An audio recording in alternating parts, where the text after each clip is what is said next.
Como é que vocês estão? Antes de mais nada, bom domingo de Páscoa, tá? Tô gravando essa aula no domingo de Páscoa. Hoje a gente vai falar um pouquinho sobre vermes, tá?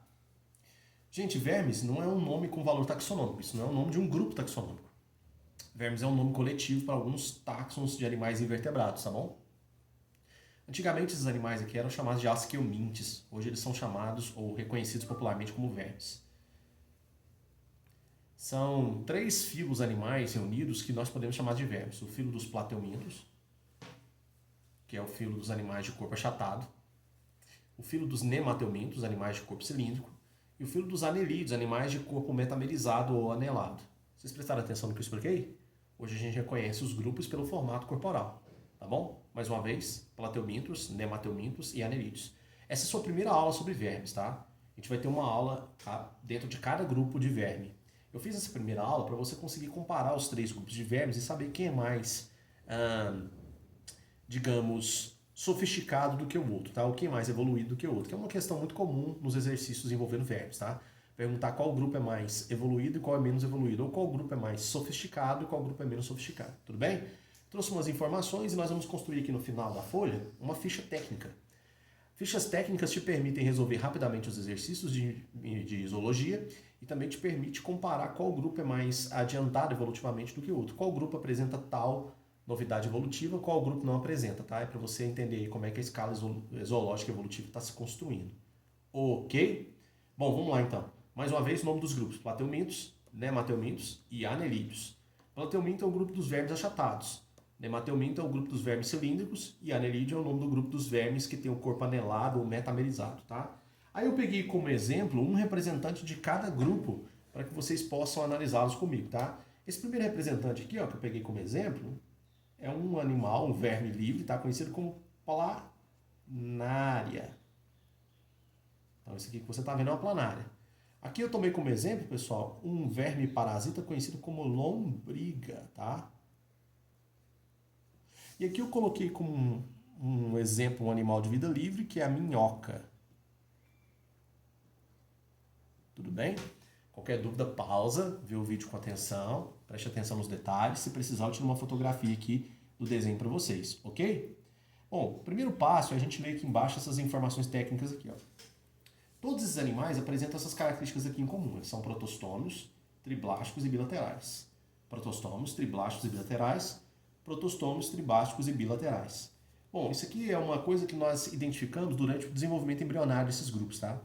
Eu vou deixar um vídeo para vocês sobre etapas do desenvolvimento embrionário para que vocês possam entender melhor esses termos aqui. Por enquanto, vamos pelo mais simples. O que são protostômios? Protostômios são animais que, durante o seu desenvolvimento embrionário, vão formar a boca, tá? Como primeira abertura do canal alimentar. O que eu quis dizer, para vocês? Que tanto os plateumintos, como os nemateumintos, como os anelídeos têm canal alimentar. E a primeira abertura, o primeiro acesso que surge do canal alimentar é a boca. Então, toda vez que você ler a palavra protostômios, eu quero que você lembre de boca primeiro. Tudo bem, pessoal? O que significa a palavra protostômio? Boca, ok? Primeiro, ok?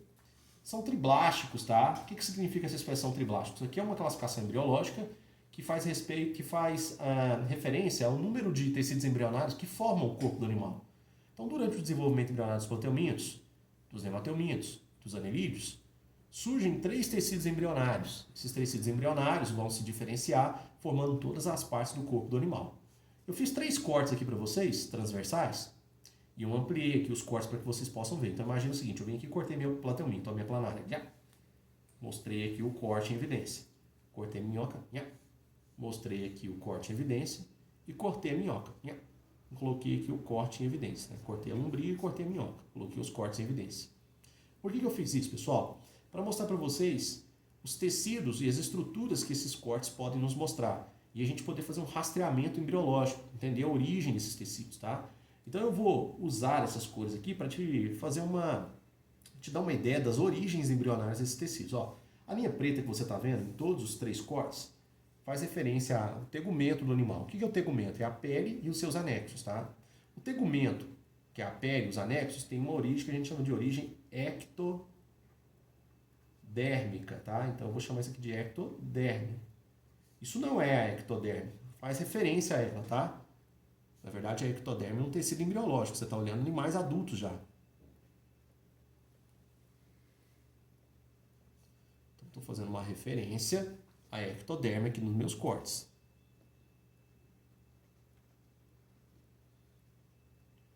Ok, então tá aí. Ó. Tudo bom? Lá dentro do animal, você está vendo uma linha azul. Não está vendo essa linha azul? Essa linha azul está revestindo aqui um espaço em branco. Esse espaço em branco é o canal alimentar do bicho. Então aqui eu tenho canal alimentar, aqui eu tenho canal alimentar e aqui eu tenho canal alimentar. A linha azul apenas, ela é uma coisa que nós chamamos de endoderme, tá?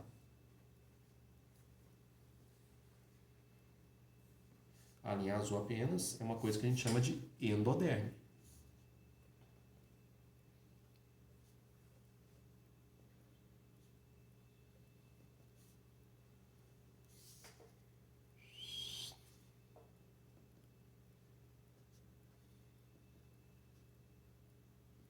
Muito bom, hein? Então, externamente temos estruturas de origem ectodérmica, internamente temos estruturas de origem endodérmica. Isso vale para os 3 grupos que estão em destaque aqui, em análise. Ok? Agora vem a parte interessante, hein?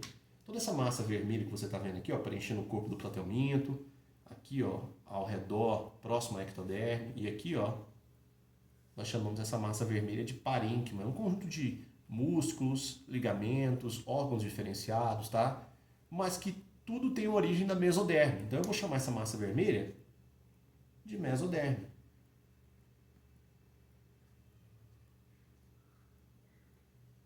Vocês estão entendendo? A massa vermelha, então, eu vou chamar de mesoderme.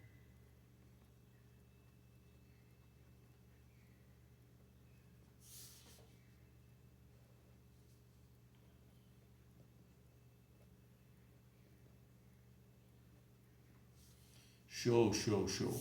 Vamos lá, pessoal. Vamos pegar a ideia. Esses animais são triblásticos. Significa que durante o desenvolvimento embrionário deles, surgem tecidos que vão formar todas as partes do corpo do animal. Esses tecidos, eles são reconhecidos como ectoderme, endoderme e mesoderme. São 3 tecidos. Então, no corpo dos animais, eu fiz cortes transversais para mostrar que as estruturas têm origem desses tecidos. As estruturas externas que formam tegumento e pele, né? De uma forma geral, pele e seus anexos, ectoderme. As estruturas internas, canal alimentar e glândulas, endoderme. Músculos, ligamentos, tecidos, vão formar a mesoderme. Deu para entender? Então, esses cortes fazem alusão aos 3 tecidos embrionários. Daí a expressão triblásticos, tá bom? Muito bem. Agora, uma outra coisa interessante, pessoal, que vale a pena a gente aproveitar esses desenhos aqui, é o seguinte. Esses grupos animais são reconhecidos também com relação à presença ou ausência de cavidade, ok? Visceral. Cavidade visceral, pessoal, é um espaço dentro do corpo do bicho que vai abrigar órgãos e fluidos, ok? A embriologia e a zoologia, de uma forma geral, chama essas cavidades de celomas, tá? Vamos começar aqui pelos plateumintos, ó. Se você prestar atenção, você vai ver que toda a massa vermelha, de origem mesodérmica, preenche o animal, não deixando espaço para nenhum tipo de cavidade.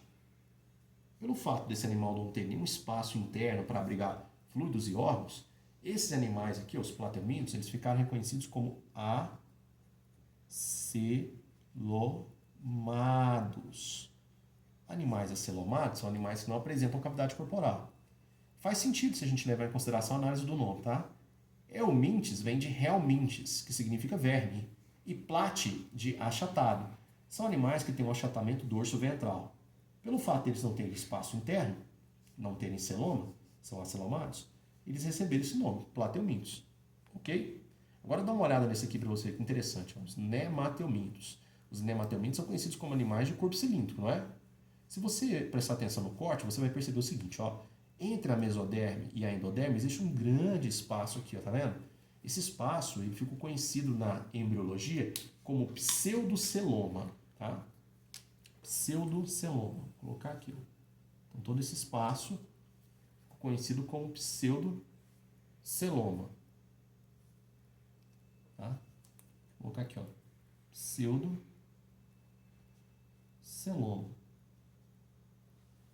Gente, o prefixo pseudo quer dizer falso. Falso celoma. Professor, me explica isso melhor. Ó, pelo fato dessa cavidade estar revestida apenas externamente pela mesoderme, não ter uma mesoderme interna, tá vendo aqui que ao redor da endoderme não tem nenhuma linha vermelha? Não tem mesoderme ao redor da endoderme. Esse celoma ficou conhecido como pseudoceloma, um falso celoma, tá? É uma cavidade, ela abriga órgãos e fluidos? Abriga. Mas por questão de classificação, ela ficou conhecida como pseudoceloma. Ela não tem aqui, ó, na parte interna, um revestimento mesodérmico, ok? Bom, o que eu quero que vocês aprendam é o seguinte. Como existem órgãos e fluidos aqui, esses órgãos e fluidos dessa cavidade, conhecida como pseudoceloma, vão exercer pressão na parede corporal. A parede corporal é formada por elementos da ectoderme e da mesoderme. Essa pressão na parede corporal, exercida pelos fluidos, vai fazer com que o animal tenha esse formato aqui, ó, cilíndrico. Se eu pegar a minha lombriguinha e esticar ela fica parecendo aqueles cilindros que vocês estudam lá na matemática, tá bom? Uma coisa interessante é o seguinte, muitos textos de biologia perguntam se esse animal tem esqueleto. Esse animal tem esqueleto. Só que não é um esqueleto igual ao seu, igual ao meu, formado por elementos ósseos. É um esqueleto à base de fluidos que estão circulando aqui dentro do pseudoceloma. A gente chama isso de esqueleto hidrostático. Então, o pseudoceloma, ó, abriga órgãos e fluidos. Vamos colocar abriga fluido, né? Abriga fluidos.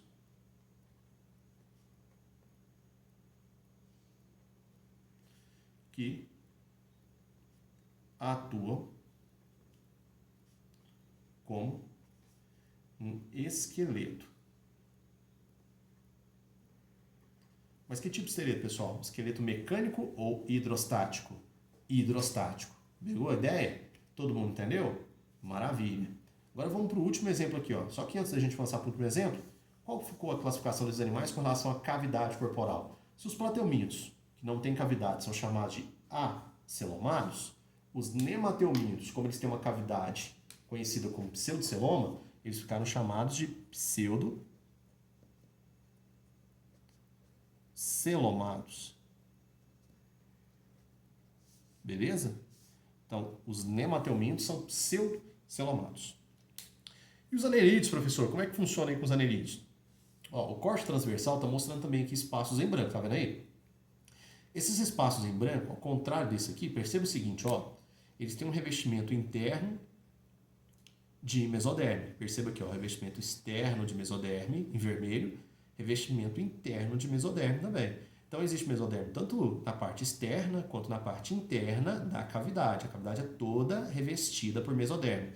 Pelo fato da cavidade estar sendo toda revestida por mesoderme, a gente vai chamar esse celoma aqui de um celoma verdadeiro. Então, este aqui é conhecido como o quê?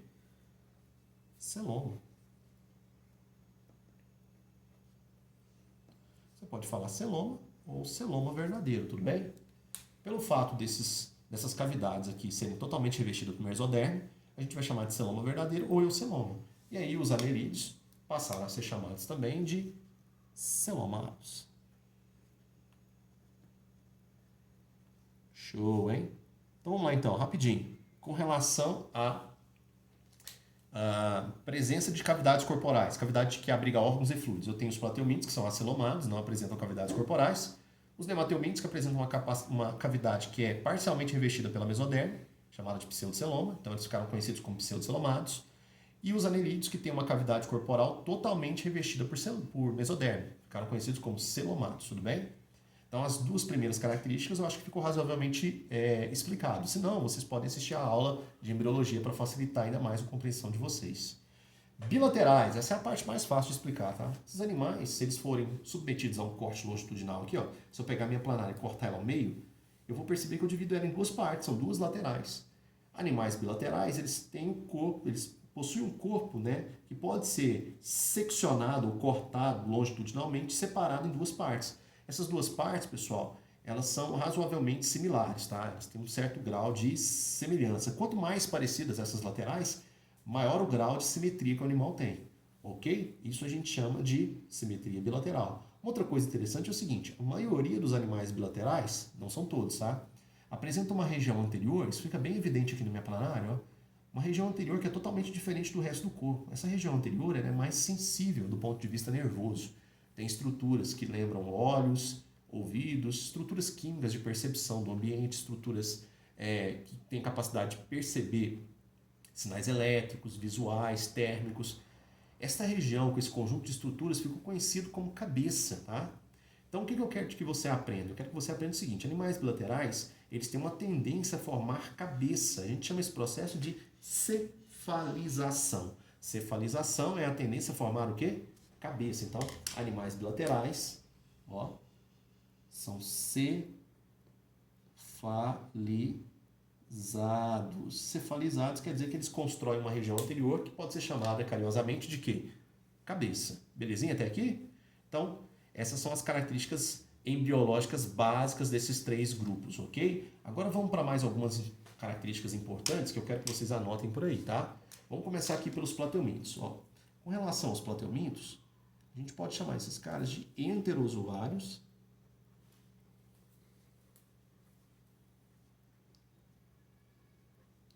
incompletos.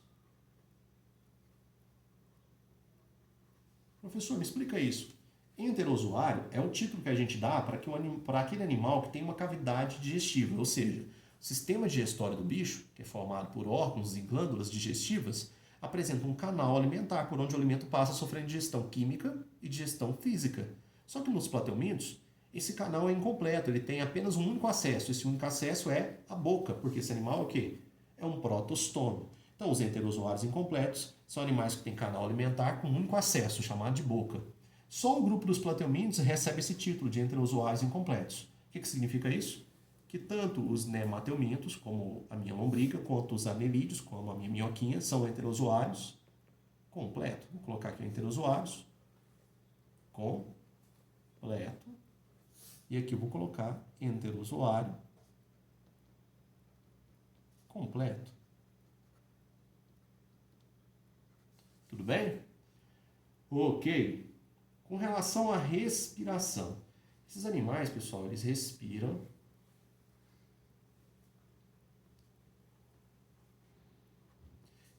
por difusão. Como assim? Os plateumintos, que é esse primeiro grupo que eu estou anotando na ficha para vocês aqui, eles respiram por difusão. Ah, professor, não lembro o que é isso. Olha só que interessante. Ó, vai entrar por qualquer ponto da pele, como a pele é muito fina, vai entrar o gás oxigênio e vai sair o gás dióxido de carbono, proveniente da atividade das células. A gente chama isso aí de respiração por difusão ou simplesmente difusão direta, tá? Vou até escrever entre parênteses aqui, caso apareça em algum exercício. A difusão direta. Isso também acontece aqui nos vermes conhecidos como nemateumintos, tá? Então, a respiração é por difusão, ó. Respiração por difusão direta. Por difusão direta. Agora, no caso dos anelídeos, os anelídeos eles podem respirar de duas formas. Eles podem respirar pela própria pele, com participação do sangue, tá? Ou eles podem respirar por estruturas especializadas de ambiente aquático. Chamamos isso de brânquias, tá? Quando a gente for analisar os anelídeos mais detalhadamente, eu vou mostrar isso para vocês. Então, a respiração dos anelídeos, ela pode ser feita por respiração cutânea. Então, respiração cutânea.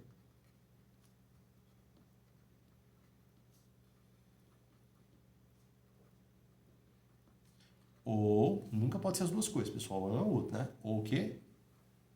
Branquial. Ó, fica ligado com uma coisa, pessoal.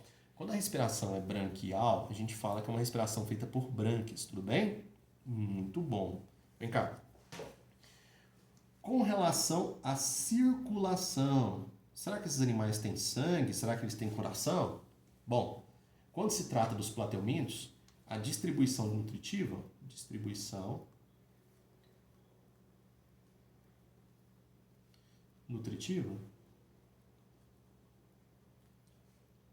também é por difusão.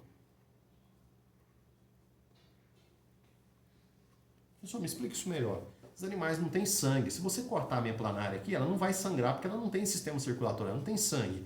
Então, como é que ela distribui pelo corpo gases e nutrientes? Nós, né, vertebrados, distribuímos gases e nutrientes pelo corpo usando o nosso sistema sanguíneo. O sangue circula por vasos distribuindo gases e nutrientes. Só que os plateumintos não têm isso, tá? A distribuição deles é feita via célula a célula. Então, uma célula passa nutriente para outra, até que todas as células tenham recebido nutriente. É um tipo de distribuição que a gente chama por difusão, tá? É por esse motivo que esses animais têm um corpo achatado, ok? Quanto menos volumosos eles forem, mais fininhos eles forem, mais fácil é feita a distribuição e a respiração por difusão. Ok? Agora, quando se trata dos vermes cilíndricos, eles também executam por difusão. Só que você lembra que dentro da cavidade corporal desses animais, chamada de pseudoceloma, circula fluidos? Então, esses fluidos podem ajudar na distribuição de gases e nutrientes, tá? Então, eu vou colocar aqui do mesmo jeito, tá? Porque aparece em exercício. Distribuição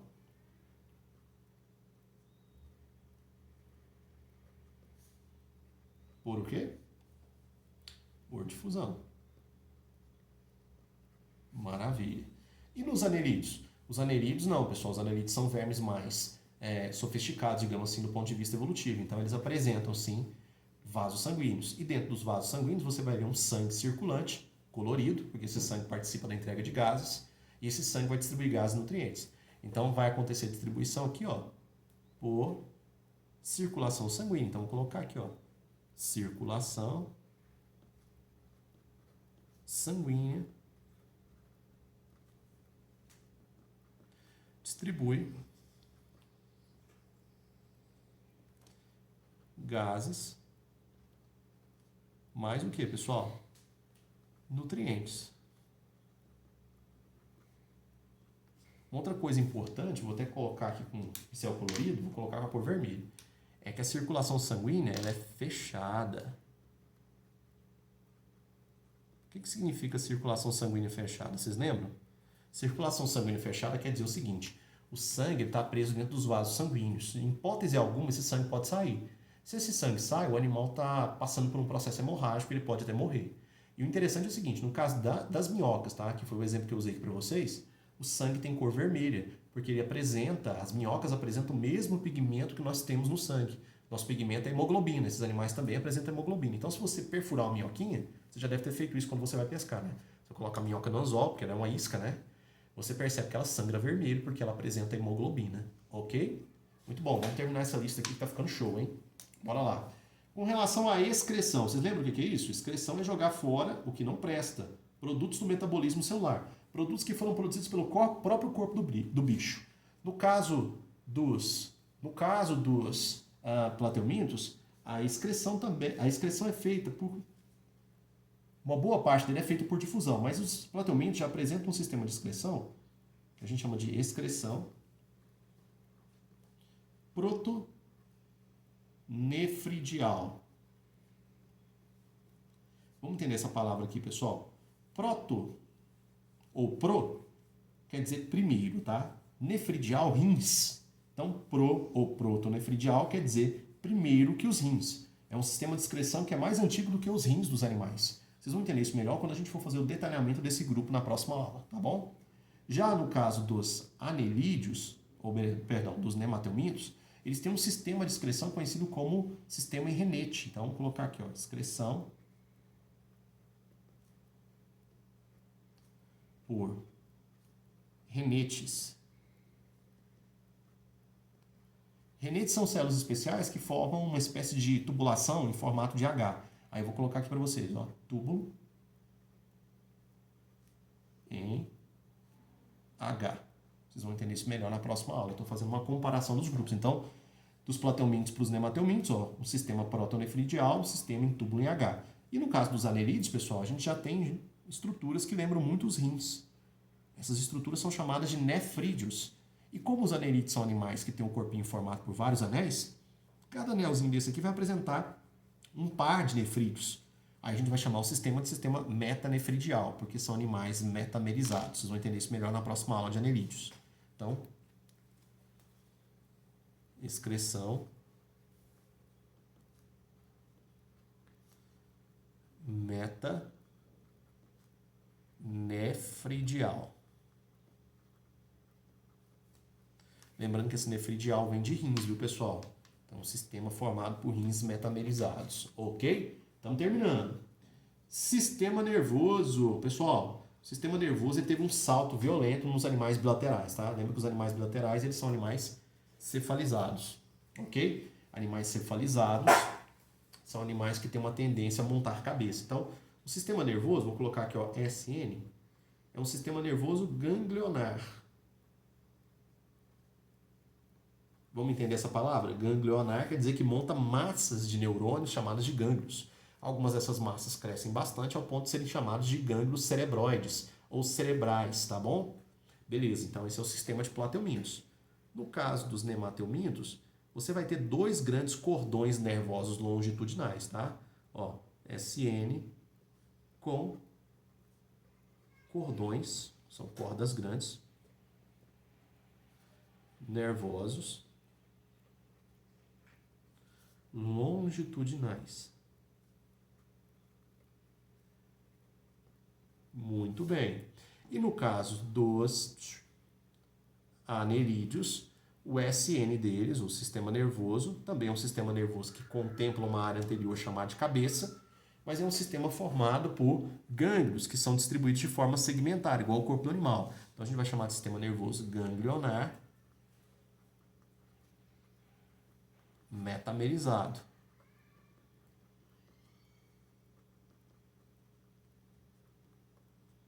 Muito bom. E para terminar, pessoal, com relação à reprodução e sexo. Como assim reprodução e sexo? Bom, os plateumintos, eles podem ser de sexos separados, veja aqui os símbolos, ó, masculino e feminino, ok? Ou eles podem ser assim, ó, um indivíduo com dois sexos, hermafroditas. A maioria dos nemateumintos, a maioria esmagadora, é de sexos separados. Existe a fêmea e existe o quê? O macho. Inclusive você consegue até discernir quem é macho e quem é fêmea, ok? Já no caso dos anerídeos, você tem os dois tipos, tá? Você tem os indivíduos de sexos separados e você tem os indivíduos que são hermafroditas, tá? A minhoca que você está vendo aí no meu desenho é uma forma de vida hermafrodita. O que significa isso? A minhoca tem sistema reprodutor masculino e feminino, tá? Se você prestar atenção, você vai ver aqui, ó, que existe até um anel modificado na minha minhoca, não é? Esse anel só aparece na época da reprodução, ele é conhecido como clitelo. Como é que é o nome dele, galera? Clitelo, é um anel reprodutivo, ok? Se você vê isso aqui na minhoca, quer dizer que a minhoca está preparada para a reprodução. Tudo bem, gente? Maravilha, estamos terminando, tá? O último tópico que eu quero que vocês olhem é esse tópico finalzinho que eu vou fazer espremido aqui, que a folha está acabando. Ó. Chegar um pouquinho para cá, para ficar mais fácil para vocês verem. Esse último tópico aqui é a questão da reprodução e do desenvolvimento. Ó. Os plateumintos, eles podem se reproduzir de forma sexuada e assexuada, tá? No caso do desenvolvimento, eles podem ser tanto animais com desenvolvimento indireto, quanto animais com desenvolvimento direto. O que significa isso? Vamos escrever primeiro aqui, ó. Reprodução.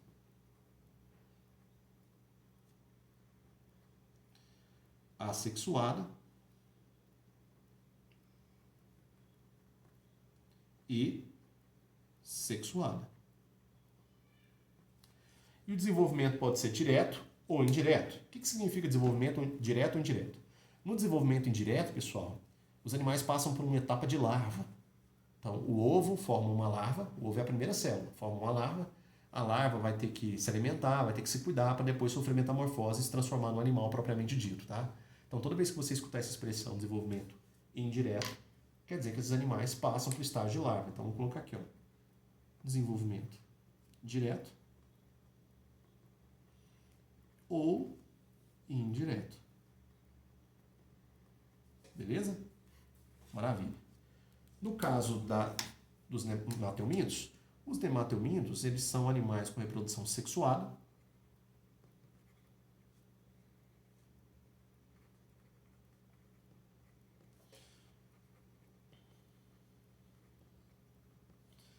Tá? E o desenvolvimento deles é indireto e com desenvolvimento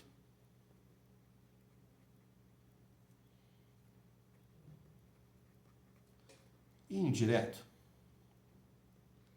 Vamos ver se vocês lembram. Acabei de explicar. No desenvolvimento indireto, você tem a passagem fase de larva.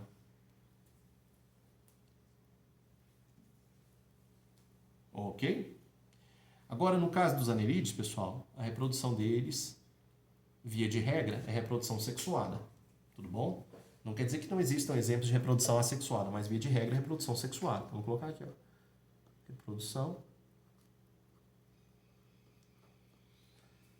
sexuada. ok? Com desenvolvimento, vou colocar aqui o desenvolvimento direto, como acontece nas minhoquinhas, ou indireto, como acontece em alguns outros casos de anelídeos, principalmente os de água doce, tá? Que produzem larvas. Então essa foi a aula de comparação dos 3 grupos de vermes, tá? Rapidamente, vermes achatados, plateumintos, vermes cilíndricos, nemateumintos, vermes anelados, os anelídeos, tá? Com relação a número de tecidos embrionários, são triblásticos, e eles podem ser diferenciados também com relação ao formato, ou melhor, podem ser diferenciados com relação à existência ou não de cavidades corporais. Os plateumintos são acelomados, os nemateumintos são pseudocelomados e os anelídeos são celomados verdadeiros, tá?